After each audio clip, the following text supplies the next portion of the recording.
台風22号が八丈島を直撃して、気象庁から特別警報が発表されました。これ、命の危険が迫っているっていう一番上の最も重い警戒レベルなんですよね。今一体何が起きているのか、そして私たちはどう行動すればいいのか、これから詳しく見ていきたいと思います。まず見ていただきたいのがこの数字です。207ml。これ、八丈島でたったの3時間で降った雨の量なんです。これがどれだけ異常な数字なのかっていうのは、次を見ればすぐにわかります。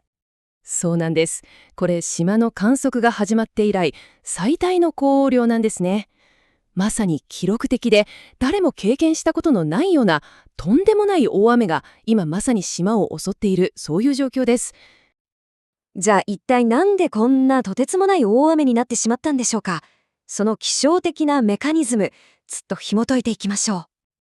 この台風の危険性、ポイントは3つあります。まず、風。最大瞬間風速は秒速 54.7 メートル。時速に直すと、なんと約200キロにもなるものすごい暴風です。そして何より警戒しなきゃいけないのが、このスライドのハイライトにもなっている強力な線状降水帯ができたこと。これこそがあの記録的な豪雨を引き起こした張本人なんです。この線状降水帯っていう言葉、最近よく聞きますけど、これが本当に恐ろしい現象でしてね。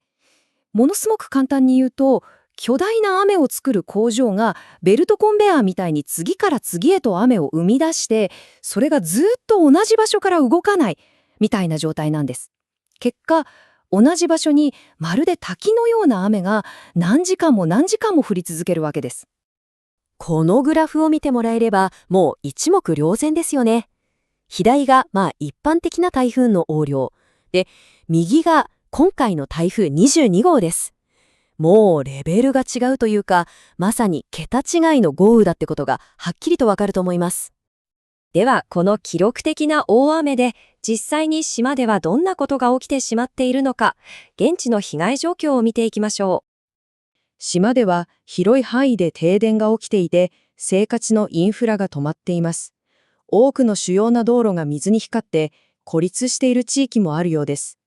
もちろん学校は休み、交通機関もストップしています。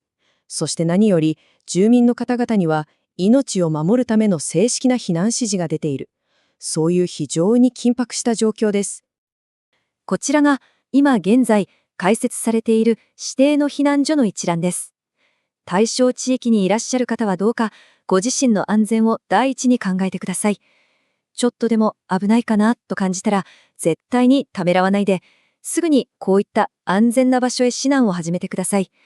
どこに行けば安全なのか、この情報でもう一度しっかり確認をお願いします。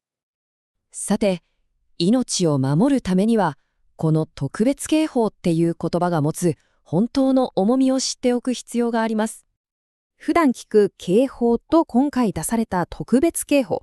これ名前は似てますけど、意味の重さが全く違います。警報は危ないことが起きるかもしれないから気をつけてっていう注意喚起ですよね。でも特別警報は違います。もう今までに経験したことのないレベルの災害が目の前に来ている、もしくはもう起きているという最大級の危険信号なんです。気象庁のこの言葉が全てを物語っています。あなたの命が危険にさらされている。これは決して大げさな表現じゃないんです。今まさにあなた自身が自分の命を守るために行動を起こさなければいけない、そういう局面だということです。では具体的にどうすればいいのか。この4つのステップを落ち着いて一緒に確認しましょう。まず1つ目、今いる場所は安全か。ハザードマップなんかを見て危険なエリアじゃないかを確認してください。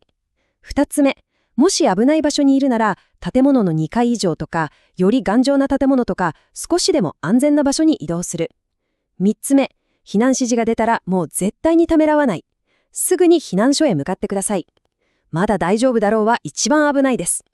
そして4つ目、避難するときは非常持ち出し袋を忘れずに。この早めの判断と行動、これが本当に生死を分けることになります。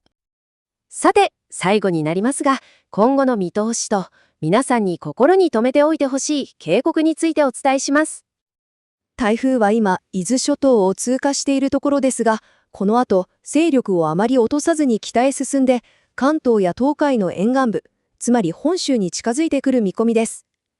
これらの地域では、これから24時間以内にまた大雨が降ったり、新たな警報が出たりする可能性があります。決して他人事ではないんですね。一段大事なことを言います。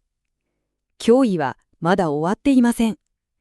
八丈島から離れた場所に住んでいる方も、自分のところは大丈夫なんて思わず、絶対に油断しないでください。テレビやラジオ、自治体からの情報など、最新の気象情報を常にチェックして、厳重な警戒を続けてほしいと思います。最後に、これを今見てくださっているあなた自身に問いかけたいと思います。あなたの家、あなたの大切なご家族は、こういう緊急事態に対する備え、本当にできていますか？この機会に、ぜひ一度、家族で防災について話し合って対策を見直してみてください。皆さんのご無事を心から願っています。